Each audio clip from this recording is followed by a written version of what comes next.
Hello friends, welcome to my channel chemistry point. तो आज हम फिर से लेकर आ रहे हैं आपके लिए क्लास 11 एनसीईआरटी बुक में से एक नया चैप्टर विद एक नए टॉपिक के साथ। और हाँ, आप सब लोग ये वीडियो को सब्सक्राइब करना ना भूलें, चैनल को सब्सक्राइब करना ना भूलें, जिससे कि आपको नए नए वीडियोस जो होते हैं वो टाइम पर मिलते रहेंगे। तो हम बात कर रहे हैं classification of elements and periodicity in properties की। तो आप सबको पता है कि पहले बहुत सारे एलिमेंट्स को डिस्कवर किया गया था साइंटिस्ट के द्वारा, जिससे कि उसके बाद जैसे कि हम मानते हैं 1800 में 31 एलिमेंट्स डिस्कवर किए गए थे। उसके बाद 1865 में उसके डबल हो गए थे, 63 एलिमेंट्स हो गए थे। और आज हमें पता है कि 114 एलिमेंट्स को डिस्कवर किया जा चुका है। तो अब क्या होता है कि हम एक एक एलिमेंट्स को तो लेकर उसकी हम स्टडी नहीं कर सकते। तो क्या होता है कि बहुत सारे जो एलिमेंट्स होते हैं वो एक दूसरे से रिलेटिव होते हैं, उनकी जो प्रॉपर्टीज होती हैं वो एक दूसरे से कंपेरेटिव होती हैं। तो इसलिए हम क्या करते हैं, उन्हें एक ही ग्रुप में रख सकते हैं और उनकी स्टडी एक साथ कर सकते हैं। तो इसके लिए क्या है कि जो साइंटिस्ट थे उन्होंने एक ऑर्गेनाइज्ड फॉर्म कहेंगी या फिर उन्होंने कुछ रूल्स, कुछ पैटर्न्स जो थे वो दिए थे, और जो दिए थे उन्हें हमने एक टेबुलर फॉर्म में कन्वर्ट कर दिया है, जिससे कि आपको उनको लर्न करने में इजी रहेगा। तो हम यहाँ पर देख सकते हैं classification of elements. Classification of elements के अंदर हम यहाँ पर देख रहे हैं कि कैसे हमने एलिमेंट्स को क्लासिफाई किया था उनके सिमिलर प्रॉपर्टीज के अकॉर्डिंग। तो यहाँ पर क्या है कि यहाँ पर ईयर दिया हुआ है, आप देख सकते हैं, साइंटिस्ट दिया हुआ है और यहाँ पर कंट्रीब्यूशन दिया हुआ है। तो यहाँ पर 1817 में सबसे पहले आए थे जॉन डॉबरिनर, जिन्होंने की लॉ ऑफ ट्रायड्स दिया था।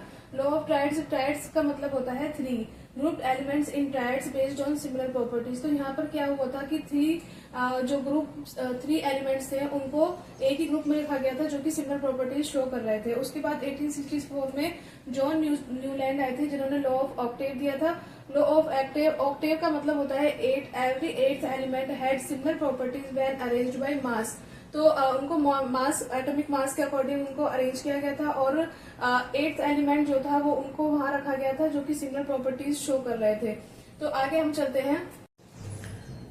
अब हम बात करते हैं 1869 की, जिसमें कि डिमित्री मेंडलीव आए थे। उन्होंने created the first periodic table arranging elements by increasing atomic weight and properties.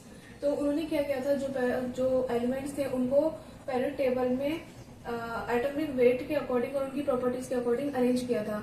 और उन्होंने जो अनडिस्कवर्ड एलिमेंट्स थे उनके लिए गैप भी छोड़ दिया था, जिससे कि उनकी प्रॉपर्टीज को बाद में प्रिडिक्ट किया जा सके। उसके बाद 1817 में लॉथर मेयर आए थे। लॉथर मेयर जो थे उन्होंने independently develop a periodic table similar to Mendeleev's based on atomic volume trends. मतलब उन्होंने भी जो मेंडलीव का ट्रेंड था। उसके बाद हम बात करें 1913 की, जिसमें कि हेनरी मोजले आए थे, जिन्होंने क्या किया था, discover that element should be arranged by atomic number instead of atomic weight, leading to the modern periodic table। तो यहाँ पर उन्होंने क्या किया था, उन्होंने एलिमेंट्स को एटॉमिक नंबर के अकॉर्डिंग उनको अरेंज किया था बजाय एटॉमिक वेट के, जो कि आज मॉडर्न periodic टेबल आप देख सकते हैं कि एटॉमिक वेट के, एटॉमिक नंबर के अकॉर्डिंग उसको अरेंज किया गया है। उसके बाद हम आते हैं प्रेजेंट की बात करते हैं, जो कि हम आजकल देखते हैं मॉडर्न periodic टेबल। उसमें जो elements are arranged in increasing atomic number with groups and periods reflecting their chemical properties. तो इसमें जो एलिमेंट्स हैं उनको एटॉमिक नंबर के अकॉर्डिंग ग्रुप्स में अरेंज किया गया है। और जो पीरियड्स होते हैं, आप देखेंगे नेक्स्ट वीडियो में, आप देखेंगे कि periodic टेबल में कैसे पीरियड्स में अगर हम जाते हैं तो उनकी केमिकल प्रॉपर्टीज कैसे एक दूसरे से को रिफ्लेक्ट करती है। तो इस तरह से हम यहाँ पर देख सकते हैं कि बहुत सारे साइंटिस्ट आए थे, उन्होंने किस तरह से periodic टेबल के लिए लॉज दिए थे। और उनमें से जो हेनरी मोजले जो है, उनका जो लॉ था एटॉमिक नंबर का, तो वो यूज किया गया था मॉडर्न periodic टेबल के अंदर। आई थिंक आप सबको समझ में आ गया होगा कैसे टेबुलर फॉर्म में हमने पहले साइंटिस्ट नेम और कंट्रीब्यूशन उनका लिखा है, और उनको कैसे शॉर्ट फॉर्म में आपको समझाया है। तो आपको इस तरह से क्या होगा, लर्न करने में भी कोई प्रॉब्लम नहीं होगी और आप उसे रिकॉल भी इजीली कर पाएंगे। तो आप सब चैनल को सब्सक्राइब करना ना भूलें, जिससे कि आपको पहले से पहले वीडियो मिले। उससे मुझे मोटिवेशन मिलता रहेगा। जैसे मैं आपको मोटिवेट करती रहती हूँ, वैसे ही आप भी मुझे सब्सक्राइब करके मोटिवेट करते रहें, जिससे कि मैं नई नई वीडियोस आपके लिए लाते रहूँ। सी यू सून।